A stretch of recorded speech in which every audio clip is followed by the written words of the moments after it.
So in Luke chapter 8, verses 40 hanggang 56. So babasahin ko po ng malakas as you read silently sa inyong kinaupuan. At babasahin ko po ito sa New American Standard Bible. Luke chapter 8, verse 40. Ito po yung sinasabi ng talata. And as Jesus was returning, the people welcomed him, for they had all been waiting for him, and a man named Jairus came. And he was an official of the synagogue. And he fell at Jesus' feet, and began urging him to come to his house. For he had an only daughter, about 12 years old, and she was dying. But as he went, the crowds were pressing against him. And the woman who had suffered chronic flow of blood for 12 years, and could not be healed by anyone, came up behind him and touched the fringe of his cloak. And immediately her bleeding stopped. And Jesus said, "Who is the one who touched me?"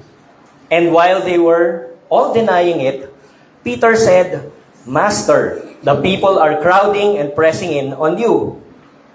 But Jesus said, "Someone did touch me, for I was aware that power had left me." Now when the woman saw that she had not escaped notice, she came trembling and fell down before him, and admitted in the presence of all the people the reason why she had touched him, and how she had been immediately healed. And he said to her, "Daughter, your faith has made you well. Go in peace." While he was still speaking, someone came from the house of the synagogue official, saying, "Your daughter has died. Do not trouble the teacher anymore." But when Jesus heard this, he responded to him, "Do not be afraid any longer. Only believe, and she will be made well." When he came to the house, he did not allow anyone to enter with him except Peter, John, and James, and the girl's father and mother. Now they were all weeping and mourning for her. But he said, "Stop weeping, for she has not died, but is asleep." And they began laughing at him, knowing that she had died. He, however, took her by the hand and spoke forcefully, saying, "Child, arise." And her spirit returned, and she got up immediately. And he ordered that something be given her to eat. Her parents were amazed, but he instructed them to tell no one what has happened. Purihin ng Panginoon sa pagbasa ng kanyang salita. So tayo po'y manalangin, bago po tayo magpatuloy. Panginoon, dakilain ka at luwalhatiin sa aming kalagitnaan.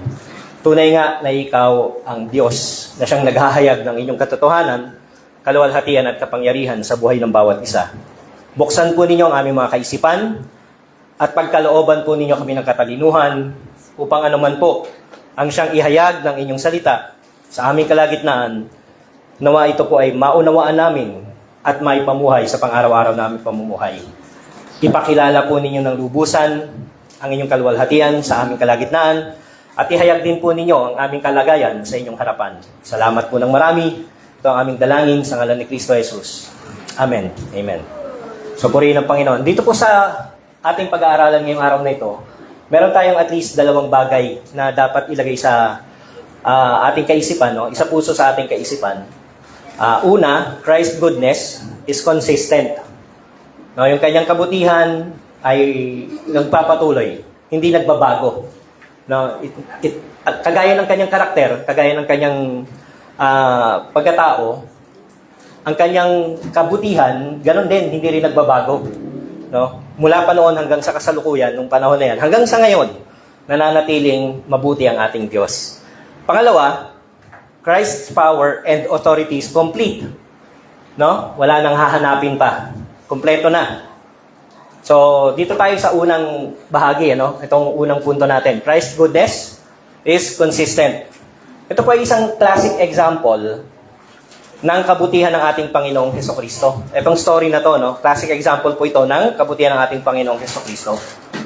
Simply because He never rejects anyone who approach Him with a sincere heart and a genuine need for help. Wala siyang nire-reject. Lahat ng sino mang lumapit sa kanya, no, ay kanyang ine-entertain, kanyang kinakausap kung kinakailangan.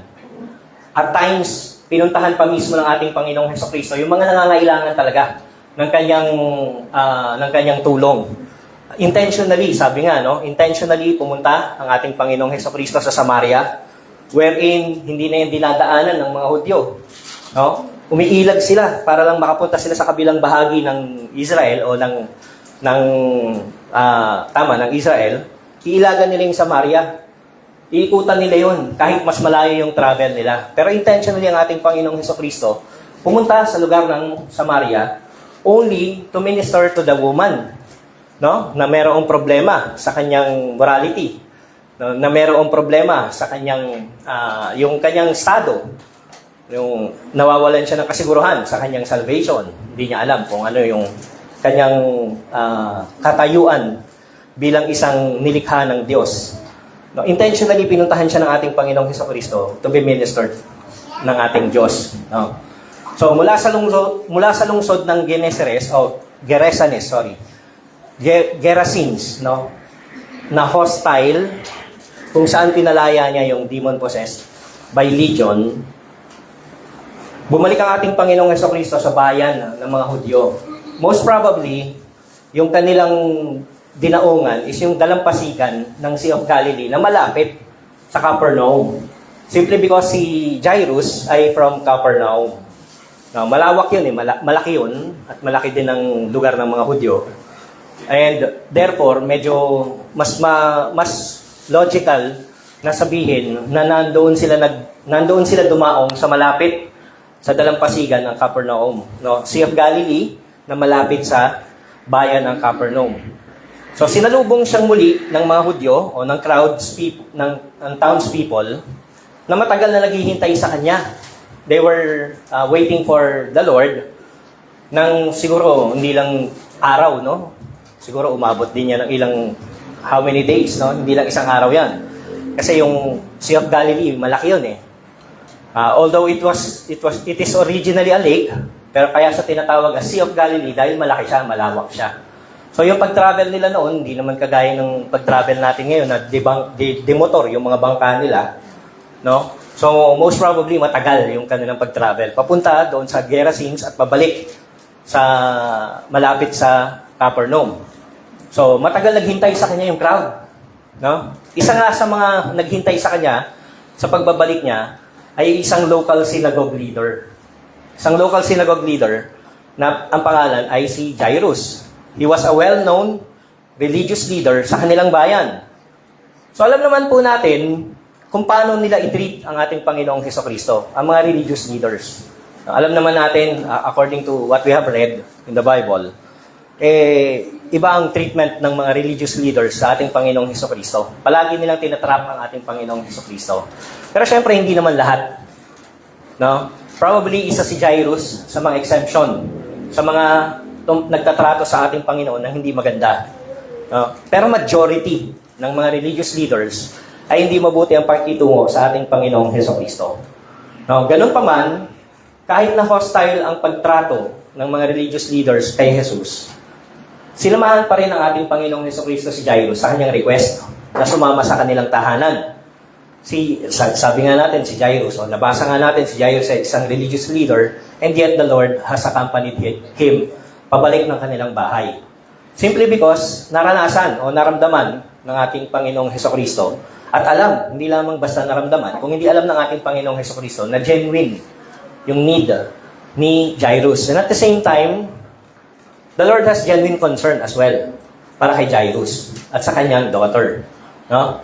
So, sabi nga nung narrative, nang makita ni Jairus ang ating Panginoong Hesukristo, in Tagalog, nagpatira pa. He fell down at Jesus' feet. No? In Tagalog, nagpatira pa. No? Paano yun? Yung parang yumuko, hindi lamang basta lumuhod eh. Nagpatira pa talaga. Yung dumapa talaga sa harapan ng ating Panginoong Hesukristo. To beg Him na samahan siya sa kanyang tahanan dahil yung kanyang anak ay naghihingalo na. Is about to die, sabi sa English. In Tagalog, naghihingalo. Mamamatay na, ika nga, no? So, naramdaman nyo ng ating Panginoong Hesukristo how Jairus humbled himself before the Lord and sincerely ask for His help. So side note lang po natin, si Jairus was a religious leader, is a religious leader. Pero ang kanya pong katayuan bilang synagogue leader, ang synagogue leader po is somewhat we could compare now, sa panahon natin ngayon, as deacons. Na mga deacons. Kasi yung mga synagogue leaders, sila po yung mga in charge sila po yung responsible sa kanilang synagogue, yung paano sila mag-worship, paano sila mag-organize ng service, yung mga kanta, yung mga awitin. At lahat ng pangangailangan ng synagogue, sila nag-aasikaso nun. No? So, hindi man siya priest, yet still, malaki ang role niya sa synagogue. And at the same time, hindi lamang yung synagogue, yung kanilang, hindi lamang yung synagogue sila in charge with, kung hindi maging sa kanilang community itself. Maging sa kanilang komunidad, Jairus was also a religious leader, was also a leader sa kanilang community. Kaya naman, mataas din malamang, most probably, ang tingin ng mga tao sa kanya, no? So, may influence, ika nga, si Jairus. So, having said that, balikan natin, in spite of yung kanyang position, in spite of yung kanyang status sa community at sa synagogue, yet still, he humbled himself before the Lord. Nagpatira pa siya, yumuko siya. Lumuhod, hindi lamang lumuhod, kundi dumapa talaga siya sa harapan ng ating Panginoon, begging the Lord Jesus Christ to help him para sa kanyang anak na naghihingalo na. No? So sa kanilang paglalakad, papunta doon sa bahay ni Jairus, no? Biglang napahinto ang ating Panginoong Hesukristo. Anong dahilan? No? Sabi sa kwento, meron siyang naramdaman na may humawak sa kanya. So imagine po natin, Imagine po natin, yung nagkakaroon ng siksikan dahil very famous na ang ating Panginoong Hesukristo. No? Yung mga YouTuber nga lang sa panahon natin ngayon No? Parang kekengkoy-kengkoy lang pag nakita natin sa YouTube o kaya sa Facebook. Pero kapag nagpunta sila sa mga mall tours, parang daig pa nila yung mga artista na dinudumog sila, no? Tapos pinagsisiksikan. Yung iba siguro, gusto lang makakuha ng autograph sa kanila o kung ano man, pero sikat na sila. E di mas lalo pa ang ating Panginoong Hesukristo, hindi pa uso yung nun. Yung YouTube and kung anumang social media, no? Hindi pa uso yun. Pero sikat na ang ating Panginoong Hesukristo at dinudumog na siya ng tao. Simply because napakarami ng miracles na ginawa ng ating Panginoon from chapter 2 onwards, nung magsimula yung kanyang ministry, chapter 4 onwards, hanggang ngayon, chapter 8 na tayo, no? Napakaraming ginawa ng ating Panginoong Hesukristo na miracles na nakita ng mga tao, na experience nila firsthand. At yung ilan, nakarinig lang. At yung ilan naman, na nakatanggap ng anong tawag mo ito? Ng indirect na miracle ng ating Panginoong Hesukristo. No? So, mga recipients ang ilan sa kanila. So, nagsisiksikan, and yet still, tinanong ng ating Panginoong Hesukristo, sino yung humawak sa kanya? No? Parang imposible na hindi siya hinahawakan talaga. Dahil very famous na nga siya at para every time na umiikot siya sa lugar na kung nasaan siya pumunta, talagang pinagsisiksikan siya and definitely mahahawakan talaga siya. And yet still, ngayong pagkakataong ito, nagtanong ang ating Panginoong Hesukristo. Kaya ang sabi sa kanya ni Pedro, nagulat si Pedro, sabi ni Pedro, Panginoon, sinisiksik ka ng mga tao at napapalibutan. So kaya parang, paano nating malalaman yung specific na humawak talaga sa'yo? Dahil lahat ng tao gusto kang hawakan. No? Lahat ng tao gusto kang hawakan. Pero ang sabi ng ating Panginoong Hesukristo, may humipo sa akin sapagkat alam kong may lumabas na kapangyarihan sa akin. No, nung sinabi ng ating Panginoong Hesukristo yon, tsaka pa lamang umamin yung babae. Yung babae dito hindi pinangalanan No? Hindi siya binigyan ng pangalan ni Lucas. Pero napaka-significant ng miracle na ginawa ng ating Panginoong Hesukristo sa kanya. No? So, bakit? Dahil for 12 years, may problema siya sa pagdurugo. So, isa na namang outcast itong babae nito na lumapit sa ating Panginoong Hesukristo na may pananampalataya. Again, the Lord did not turn her away. Bakit natin sinabing outcast? Kasi according to Jewish culture, Ang isang babae na dinurugo ay unclean. Yung merong menstrual cycle. Unclean po ang isang babae. Kailan siya magiging clean? Kapag natapos na yung kanyang menstrual cycle and then 7 days more. No? So, pagkatapos ng kanyang menstrual cycle, 7 days more, maghihintay lang siya, tsaka pa lamang siya magiging clean. So, sino magde-declare nun ng clean? Siya, of course, yung siya na mismo. Parang self-ano na to eh. Anong tawag ba doon? Ano ka? Yung pagka nasa COVID, COVID, quarantine, ayun. No? Para kang magsa-self-quarantine. So, for 7 days, tsaka mo pa lamang i-declare yung sarili na malinis na. Pero ito, walang tigil for 12 years. Imagine nga ninyo yun, hindi pa yata uso dito yung blood transfusion eh. Kaya tignan ninyo imagine lang ninyo kung gaano kaya itsura na itong babae na to for 12 years dinudugo. Yung mga anak ko lang, pagka meron silang dysmenorrhea, namumutla eh.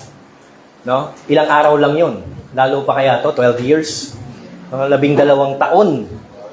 No? So, hindi napansin ng mga tao na mukha siyang vampira, no? Kasi nga, siksikan. Hindi siya napansin.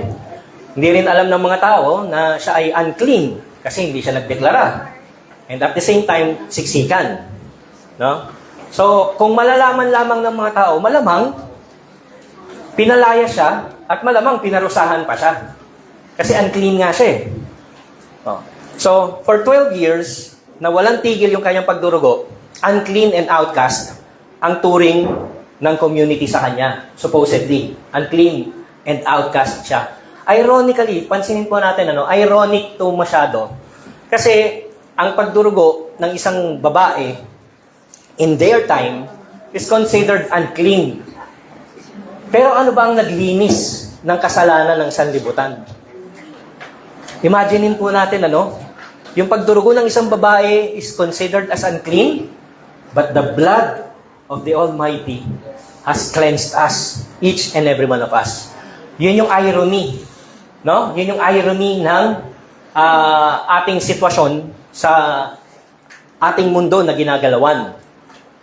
So, ang ating Panginoong Hesukristo, considering yung pinagdadaanan nitong babae na to, hindi niya pinagalitan. He did not scold the woman. He did not even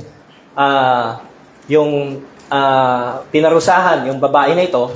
But instead, anong sinabi ng ating Panginoong Hesukristo? He said to her, "Daughter, your faith has made you well." Tinawag niyang daughter. No? Tinawag niyang daughter. Your faith has made you well. Go in peace. Mga kapatid, ang salita po dito ng your faith has made you well, yung salitang well dito, in Greek, kapareho po nung sinabi ng ating Panginoong Hesukristo doon sa babae na naghugas ng paa ng ating Panginoong Hesukristo sa pamamagitan ng kanyang luha at naglagay ng perfume sa ulo ng ating Panginoong Hesukristo. Yung well dito and yung save ay pareho po ng Greek word na ginamit dito. So, in Luke chapter 7 verse 50, kung saan diniklara ng ating Panginoong Hesukristo yung babae na kinoconsider ng mga tao na marumi dahil sa kanyang trabaho daw, sa kanyang trabaho at sa kanyang katayuan sa community, sabi ng Panginoon, your faith has saved you. Go in peace. Tapos dito na naman, yung babaeng dinurugo for 12 years, sinabi ng ating Panginoong Hesukristo, daughter, your faith has made you well. It has the same Greek word, yung well at saka yung save. So, ano siya? Synonymous. No?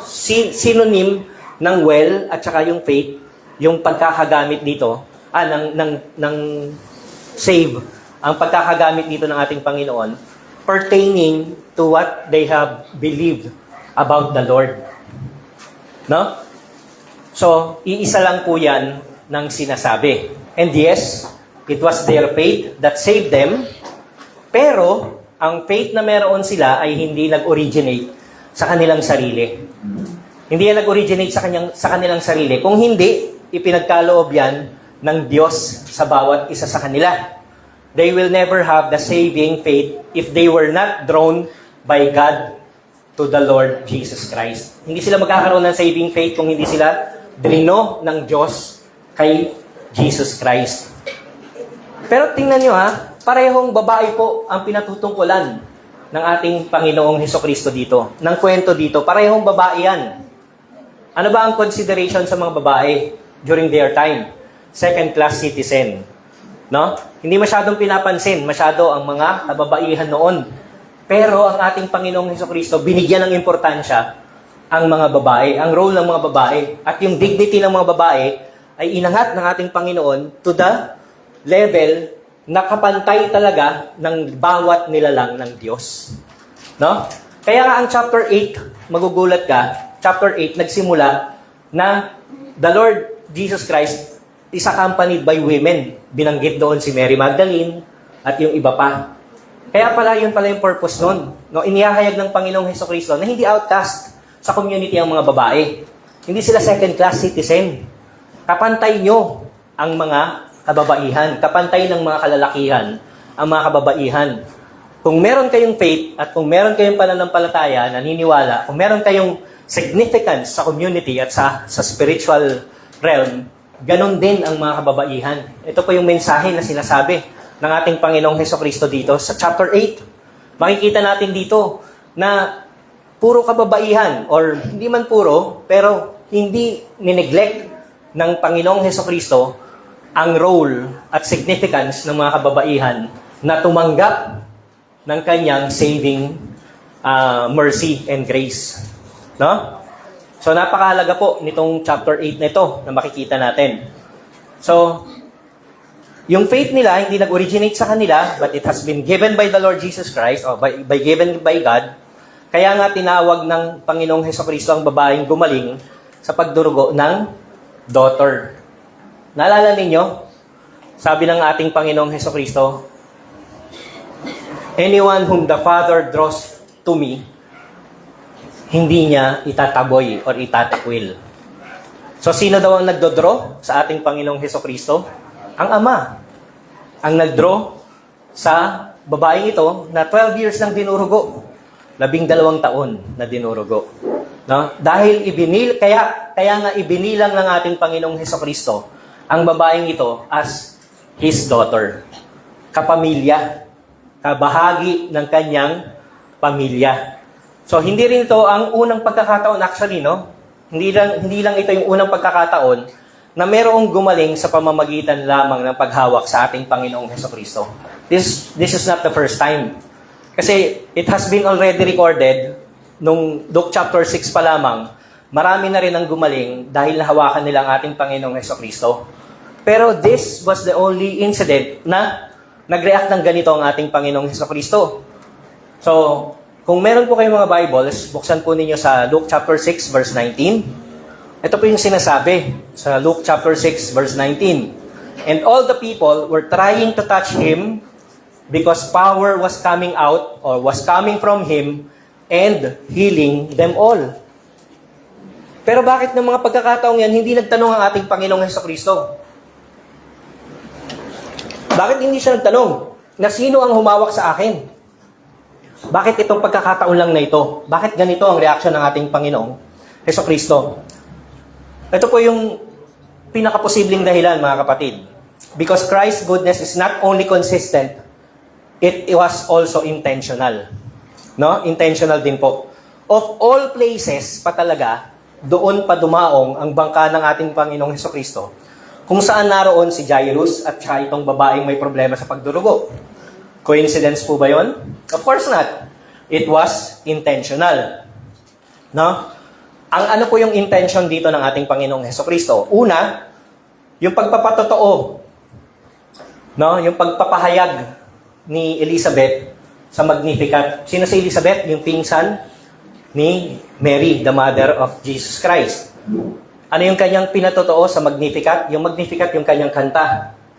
No, nung dumalaw ang ating si Mary, nung nagdadalang tao siya kay Jesus Christ, nag-leap yung baby sa tiyan ni Elizabeth, and then kumanta siya, yung Magnificat. Yung Magnificat is a declaration kung gaano kabuti ang Diyos at kung ano ang gagawin ng anak ni Mary.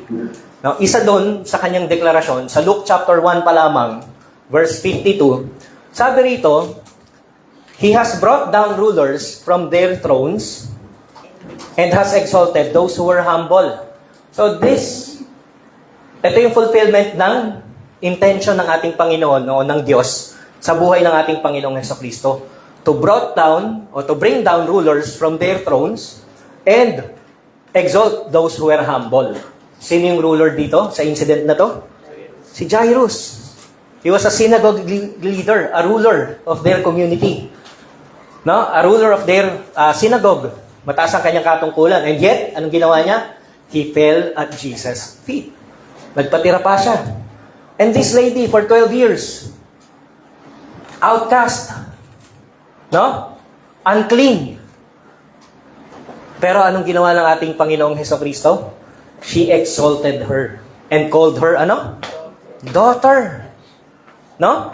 So this was a fulfillment of what the Lord's intention in the life of Christ is. Pangalawa, hindi lang ito basta pagtitiwala na kung mahahawakan ng babaeng may chronic bleeding, ang ating Panginoong Hesukristo ay gagaling na siya. So ito po ay isang instance ng saving faith. At inihayag ito ng ating Panginoong Hesukristo publicly nang tawagin niyang daughter ang babae. Jesus not only declared her clean, kaya pwede na siyang ma-restore sa komunidad, Jesus also declared that she belongs to the family of God in Him. No? Yun po yung purpose bakit nagtanong ang ating Panginoong Hesukristo. Una, para ipatotohanan itong Magnificat. Pangalawa, para itaas yung dignidad ng babae. By calling her daughter as a member of the family of the Lord. Naalala po ba ninyo, no? Yung tanong o yung sinabi ng ating Panginoong Hesukristo kung sino yung kanyang ina at mga kapatid sa Luke chapter 8 verse 21. Ilang linggong nakaraan lang yung sermon na to. Sinabi niya, ang aking ina at mga kapatid na lalaki ay ang mga nakikinig at tumutupad ng salita ng Diyos o sa salita ng Diyos. So, sino yung kanyang kinoconsider? Those who listen to His Word and those who obey His Word. No? Eh dito, anong obedience ang ginawa ng babae? Wala. Walang obedience na ginawa. But the Lord has declared. So, meron ba tayong pagkakataon na tanungin? Hindi naman siya nag-obey. Some would say, ang obedience niya is by yung obedience niya sa kanyang pananampalataya sa ating Panginoong Hesukristo. She acted on her faith. Lumapit siya sa Panginoon. No? Humilo siya at lumapit sa Panginoon. No? Yun yung some believe na ganun yung ginawa na obedience nitong babae na ito. Pero hindi po malinaw yun. Kasi magkakaroon tayo ng maling theological understanding about that. Na paniniwalaan natin na ang nasa Diyos ang awa, nasa tao ang gawa. Maling theological po yun, belief, Kasi ang gawa po na gagawin lamang natin sa ating Panginoon o sa ating pananampalataya ay panghawakan. So we cannot do anything to save ourselves. Kahit na pumunta tayo, maglakad tayo, magmula Quiapo hanggang Antipolo, dahil sa ating pananampalataya, hindi tayo maliligtas ng pananampalataya na yon. No? Panghawakan lamang natin that the Lord's work on the cross is more than enough to save us and to make us well. No? So yun po yun, So narito yung babae na outcast pero lumapit sa kanya nang may pananampalataya. Kaya diniklara ng ating Panginoong Hesukristo na your faith has made you well at tinawag siyang daughter. This simply means, mga kapatid, this simply means those who hear the good news and understand it are those whom God draws to Christ. Bakit mo naintindihan? Kasi the Lord God is drawing you to Christ. Kaya mo naintindihan. Lahat po ay may tenga. Meron sigurong iba, wala. Pero hindi po normal yon, Pero lahat ng may tenga at nakaririnig ay makakarinig ng salita ng Diyos. Pero hindi lahat ng nakaririnig ay nakakaunawa ng salita ng Diyos. At ito po yung binibigyan diin ng buong chapter na ito, ng chapter 8. Those who have ears to listen. Hindi lamang basta those who have ears. No? Sabi po ng talata, those who have ears to listen. Yung may mga tenga na nakikinig. Hindi lamang makikinig sa kanan, lalabas sa kaliwa. No? Or vice versa. Kung sino man ang may tenga na nakikinig, will understand. Bakit? Kasi ang nagbibigay sa iyo ng seed o ng mabuting balita na ito ay ang sower, which is God. Nilalagay sa puso mo, itinatanim sa isipan mo, at pinoproseso ng tenga mo sa iyong kaisipan at sa iyong puso. Na? So those whom God draws to Christ, He considers to be His children. And those whom He considers to be His children are recipients of God's or Christ's saving or healing power. Tandaan po natin yan, mga kapatid, ano?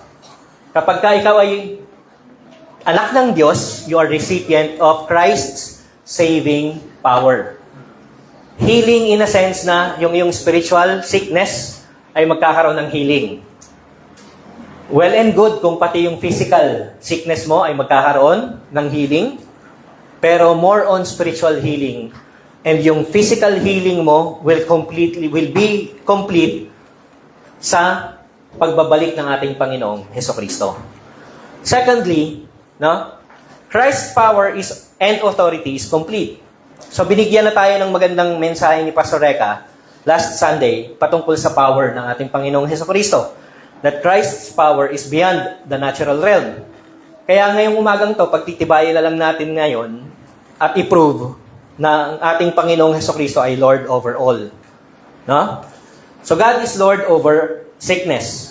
Malinaw naman yan sa account ng Lucas. Ang daming gumaling. Mahawakan lang ang ating Panginoong Hesukristo. Gumaling sila. No? Pinuntahan ng ating Panginoong Hesukristo para pagalingin, lahat gumaling. So kahit gaano pa ka-chronic ang nararamdaman o yung karamdaman nitong babaeng ito, yet still, pinagaling siya ng ating Panginoong Hesukristo. By simply touching the Lord Jesus Christ, this woman has been healed. No? Pero tandaan natin, mga kapatid, lahat ng gumaling dahil humawak sa ating Panginoong Hesukristo, ay alam ng ating Panginoon na gumaling sila. Kaya yung tanong dito, no, ng ating Panginoon, sinong humawak sa akin? Kasi naramdaman ko na may power na lumabas sa akin. Hindi na yun bago sa ating Panginoon. Every time na may hawak sa ating Panginoong Hesukristo, meron talagang power na lumalabas sa Kanya. Kaya in the next Sundays to come, mababasa rin po natin at pag-aaralan natin na yung even mga lepers na kinoconsider talaga ng komunidad na napaka-unclean. At kung humawak ka, sino man ang hawakan ng leper, no? O ng ketongin, sino man ang mahawakan o madikitan, ay mahahawa din. Pero ang nangyari, kabaliktaran. Hinawakan sila ng Panginoong Hesukristo, sino ang nahawa? Ang Panginoong Hesukristo? Hindi. Hindi nahawa ang Panginoong Hesukristo sa kanilang karamdaman. Instead, sila ang nahawa sa kalinisan at kagalingan ng ating Panginoong Hesukristo. No? So, alam ng Panginoon, every time na mayroong gumagaling, alam niya na nagre-release ng power yung kanyang katawan during that time. No? So, nagtanong lang ang ating Panginoong Hesukristo kung sino ang humawak sa Kanya para magdiin ng katotohanan. Ano yung katotohanan na Kanyang idinidiin? Na ang Kanyang anak o yung anak ng Diyos ay lumalapit sa Kanya ng may pananampalataya. Kaya ang conclusion ng Panginoon, your faith has made you well.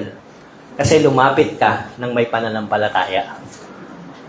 So paano ka lumapit ng may pananampalataya? Because the Lord God has drawn you to Christ. Amen po ba? So the story is telling us na may nag-report kay Jairus din, no? Napatay na yung anak niya. Kaya wag na niyang gambalain pa ang teacher o yung ating Panginoong Hesukristo.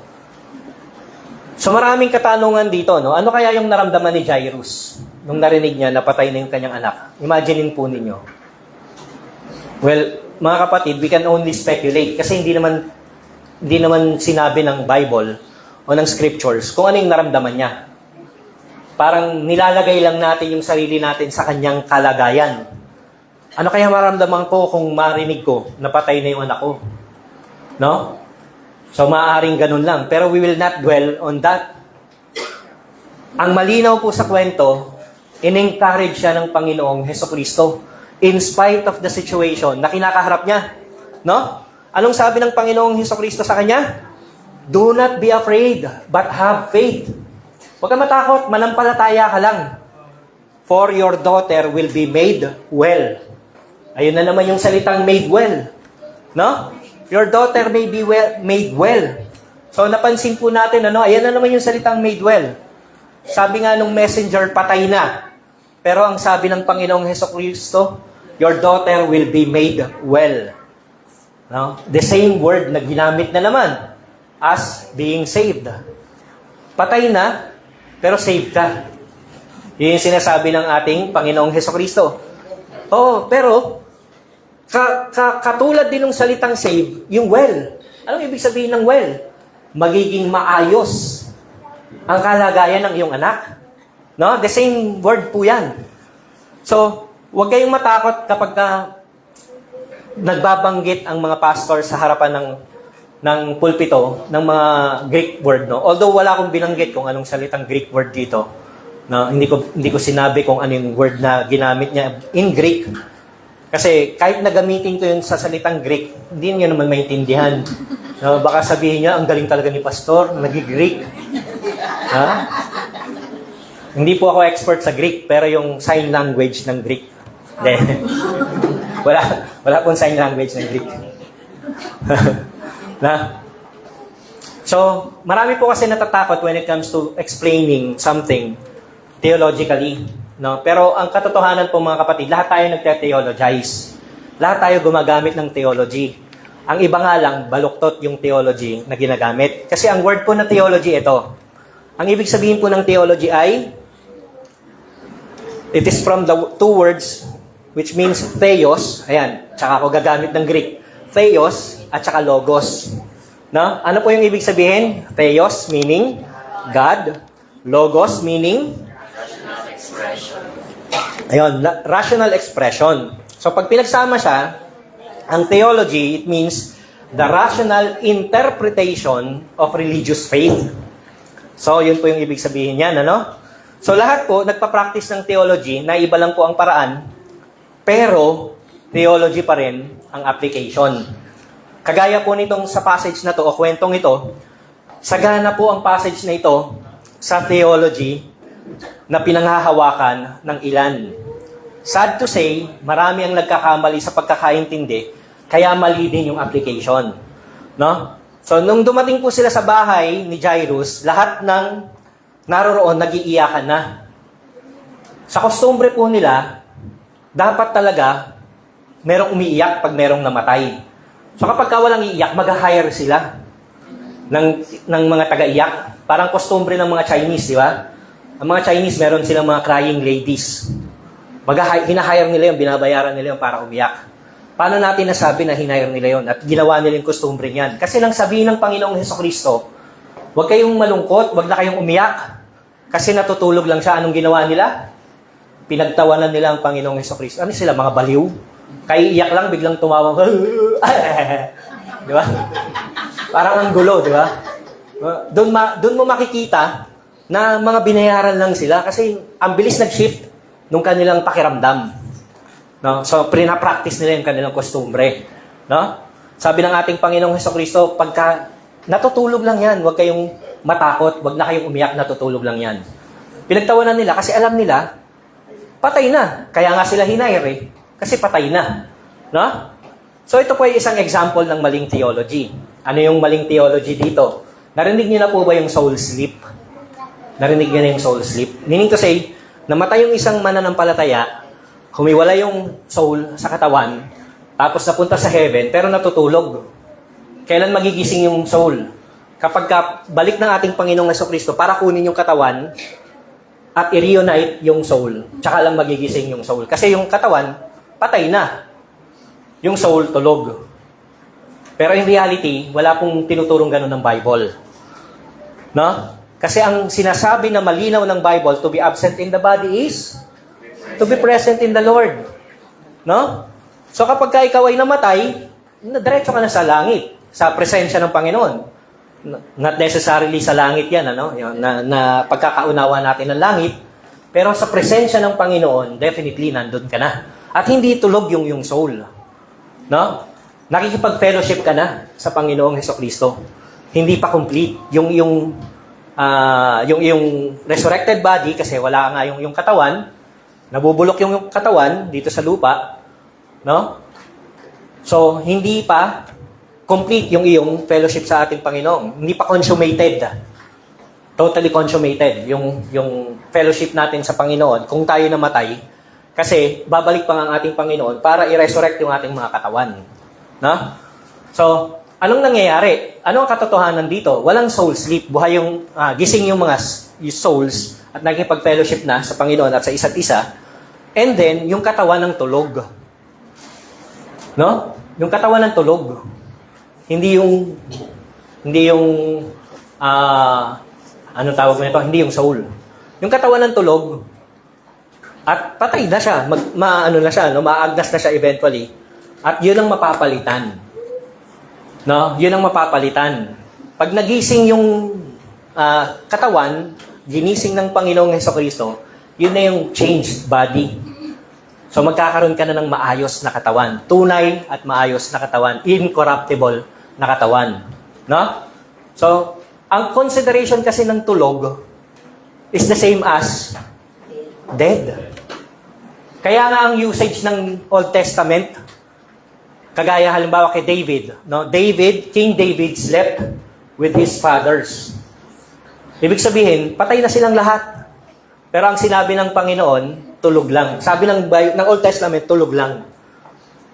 Kasi nga, there will come a time na magre-resurrect yung body and will be reunited sa sa Spirito na gising at buhay na buhay.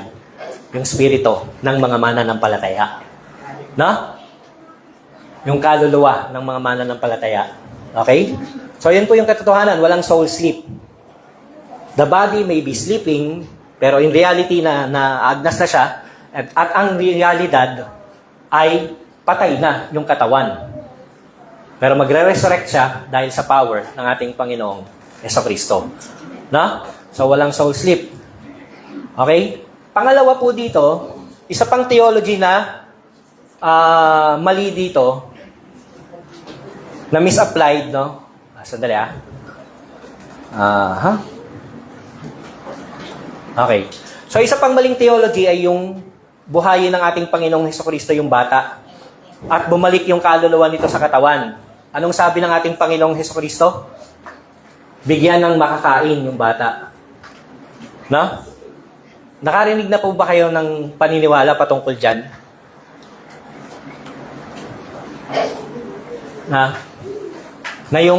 yung soul ng namatay ay nagta-travel. Mahabang paglalakbay. Kaya nagugutom. No? Nakakita na kayo ng kabaong o ataol na mayroong pagkain sa tabi? Anong ibig sabihin? Pabaon. Di ba? Pabaon. Kailangan may pagkain kasi magta-travel yung kaluluwa niya ng mahaba. Parang yung naalala ko ng mga bata pa sila, Kyle, hanggang sa kasalukuyan, pinapalabas pa rin yan. Yung Dragon Ball, nagta-travel yung sa Snake Road. Yung kaluluwa ni Son Goku, no, sa Snake Road, nagta-travel. Ang layo-layo na, lakad pa rin siya ng lakad, takbo pa rin siya ng takbo. Wala pong katotohanan yung ganun, mga kapatid. No, hindi po nag-soul sleep at hindi rin nagta-travel ang kaluluwa ng malayo. Kasi nga ang sabi ng banal na kasulatan, to be absent in the body is to be present in the Lord. In an instant po 'yun. Present ka na kagad sa Panginoon, no? So bakit binigyan ng Panginoon ng bilin yung mga magulang na pakainin? Ano sa palagay ninyo ang dahilan? Definitely hindi nag-travel yung soul. Kaya po yung ilan sa mga nakaburol, nakakita na kayo ng gano'n, may hawak-hawak na 20 yung patay. No? It is as if na may masasakyan yung kaluluwa. No? Tapos ang nakakalungkot pa dito, kaya yung ilan, akala nila minumulto sila kasi 20 lang binigay nila eh. Sana aabot yung kaluluwa nun. Pumunta ka ng Masinag ngayon, magkano na? Galing dito? 25, di kulang pa. Hanggang 20 lang yun. Pag tricycle lang yung kaluluwa dito, paano na? Again, wala pong ganong paniniwala, wala pong ganong katotohanan na tinuturo ang Bible, ha? Ano pong nangyari? Ba't ganon? Misinterpretation. Nakakala nagka-travel ang kaluluwa kasi nga, napagod daw yung bata, nagutom. But in reality, mga kapatid, anong sabi? Ilang araw na naghihintay sila Jairus sa ating Panginoong Hesukristo. So hinihintay niya, bakit? Kasi naghihingalo na yung kanyang anak. No? May sakit na. Anong ibig sabihin nun? Pag may sakit ka, ano kayang pakiramdam mo pag may sakit ka? I-apply po natin sa sarili natin. Pag may sakit ka, no? Nangihina ka, may gana ka kayang kumain? Wala kang gana kumain. So, ano magiging epekto nun sa katawan mo? Mangangayayat ka. Di po ba? So, most probably, obvious na yung pangangayayat ng bata dito. Sabi ng Panginoon, bigyan ninyo ng sustansya yung katawan ng batang ito. Kaya sinabi niyang pakainin nyo. At saka ang isang mabuting example pa dito, sabi ng Panginoon, do not worry, your daughter will be well. Anong ibig sabihin ng well? Magiging mabuti siya. Meaning to say, marirestore, hindi lang yung kanyang buhay, kundi maging yung kanyang physical na kondisyon, na normal, na pwedeng kumain, magana sa pagkain. Kaya sinasabi dito ng Panginoon, bigyan nyo ng pagkain. Kasi normal na ulit yung takbo ng kanyang sistema ng katawan. No? So yun po yung ginawa ng ating Panginoong Hesukristo, complete.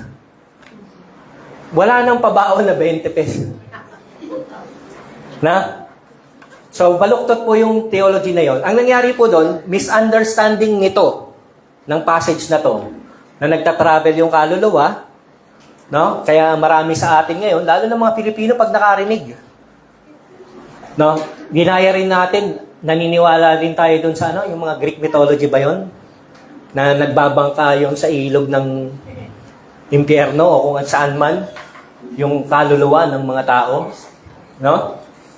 So, mali po yun. It was a misapplied theology. A misinterpreted reading of the scriptures. Therefore, na-misapply din po yung application sa buhay. Kaya, marami talagang sablay na theology dito. No? Tapos, meron pong ditong secrecy. Sikreto, pasikreto. Sabi ng Panginoong Hesukristo, bakit... Ang sinama lang ng Panginoong Hesukristo sa loob ng kwarto ay sino? Peter, James, and John, at saka yung mga magulang ng bata. Matapos buhayin ng Panginoon yung bata, sabi niya, huwag niyong pagsabi ang nangyari. Huwag niyo ipagsabi. So bakit po yung secrecy? Kagaya rin po ng purpose ng parable. So that them hearing will not believing. Will never believe. Narinig nila na nabuhay yung bata. Pero anong unang declaration ng ating Panginoong Hesukristo? Tulog lang. So ang paniniwala nila ngayon, pagdududahan nila ngayon yung, bakit kami hinire? No, ba't kami inarkila? Tulog lang pala. Ayan nga, nagising. Pero ang totoo, nakita na witness ng magulang ng bata, napatay na yung bata at binuhay ng ating Panginoong Hesukristo. So some are meant not to believe kasi matigas yung kanilang mga puso. Kaya yung secrecy ng ating Panginoon. Kagaya rin ng usage ng parable. So that them hearing will never believe. No? Maririnig nila pero hindi sila maniniwala. So balikan po natin yung main point natin o yung tinuturo ng passage na to. God does not have an equal. Tandaan po natin yan, ha? God does not have an equal. He does not even have an opposite. Wala pong kalaban ang ating Panginoong Hesukristo o ang ating Diyos. Kasi pag meron po tayong nilagay opposite God, ano pong ibig sabihin nun? Kapantay niya. So wala pong kapantay ang ating Panginoong Hesukristo. Kaya wala rin siyang opposite. The triune God is above all. He has no equal nor opposite. His power and authority is above all things, lacking nothing, complete in every way. According to the scriptures, the final enemy is not the devil. No? Hindi po ang devil ang final enemy. Or even the devils fear the final enemy. Kahit yung mga devils natatakot sa kamatayan. Kasi ang kamatayan ay hindi lamang po physical, kung hindi spiritual. Cessation, total cessation or total separation from God. Kaya pati ang mga devils or ang mga diablo, mamamatay din sila. Anong ibig sabihin? Malayo sa Diyos at forever yung kaparusahan. Akala ko ba mamamatay but forever yung kaparusahan? Hindi. Yung forever na nakahiwalay sa Diyos, yun po yung ibig sabihin ng death talaga. No? Yun po yung ibig sabihin talaga ng death. Non-existent na yung buhay natin sa mundong ito or sa spiritual realm kasi nando doon sa dagat-dagatang apoy at forever nagdurusa. Malayo sa presensya ng sovereign God. No? So, yun po yung ano? So, anong ginawa ng ating Panginoon dito? Pinakita niya that death has no power over Him. Ang ginawa ng ating Panginoong Jesucristo, ipinakita niya yung kanyang gagawin in the future. He will resurrect those who are dead. That is in Him. No? Lahat po yan. So, purihin ng Panginoon. Sabi po, 1 Corinthians chapter 15, 26, the last enemy that will be abolished is death. At sa account na ito ay pinakita ng ating Panginoon sa Kristo na walang kapangyarihan ang kamatayan sa presensya niya. And since Jesus has the power and authority over death, which is the final enemy, then there is no more enemy to be defeated. Christ's power and authority is over all. It is complete. And since death has been defeated by Christ, ultimately on the cross, ang assurance ng life sa bawat mananampalataya is eternal. Amen po ba tayo doon? So in conclusion mga kapatid, tandaan po natin, faith in Jesus Christ assures God's will to a certainty. Hindi man po lahat ng gusto natin. Hindi porket nananampalataya tayo, lahat ng gusto natin makakamtan na natin. No. Kaya nga po sinasabi that faith in Jesus Christ assures God's will to a certainty. Yung kanyang kalooban, hindi yung gusto natin. Kasi kung yung gusto lang natin, ang basehan ng faith, then walang faith si Pablo. Bakit? 3 beses na nalangin si Pablo, at 3 beses dinenay ng Panginoon ang request ni Pablo na pagalingin siya. Pero anong sabi ni Pablo? Sa kanyang witness, complete ang ating Diyos. Sufficient yung grace ng ating Panginoon. Amen po ba? So ano pong dapat natin gawin, mga kapatid? Believe that Christ's goodness is consistent and believe that Christ's power and authority is complete. Mga kapatid, alam po ng Panginoon ang sitwasyon ng bawat isa sa atin. Ano man ang pinagdadaanan natin ngayon. Kaya tayo po'y magtiwala, manampalataya sa kanyang katotohanan. He has revealed to Himself to us and is intentionally reaching out to us today sa bawat isa sa atin ngayon. The Lord is inviting us to come before Him in humility and genuinely receive His guidance and help. He is Lord over our circumstances. He is Lord over all. Tayo po'y manalangin. Panginoon, maraming salamat sa inyong kadakilaan, sa inyong katapatan, sa inyong kabutihan na patuloy po ninyong ipinararana sa bawat isa sa amin. Sa storyang ito, Panginoon, nakita namin kung paano ninyo finulfill ang deklarasyon patungkol sa inyo nung kayo ay parating pa lamang sa mundong ito. And yet, Lord God, your goodness remains consistent until now. Bagamat meron pang mga bagay na inaakala namin na kailangan namin ang hindi namin nakakamtan, Panginoon. Yet still, you are revealing to us, Lord God, na mas marami pang importante at mas mahalagang bagay ang inyong pinagkakaloob sa amin. We may not receive what we desire, but definitely we are receiving what's best for us through your will. Salamat po ng marami, Panginoon. Ikaw ay Diyos at nananatiling tapat sa lahat ng oras at sandali. Kilala ninyo ang bawat isa sa amin. Alam ninyo ang aming mga pinagdadaanan. It is you who reached out to us intentionally. And Lord, we are asking of you to continually guide us and lead us in your presence. Salamat po, itong aming dalangin sa ngalan ni Kristo Jesus. Amen. Amen. God bless po sa bawat isa.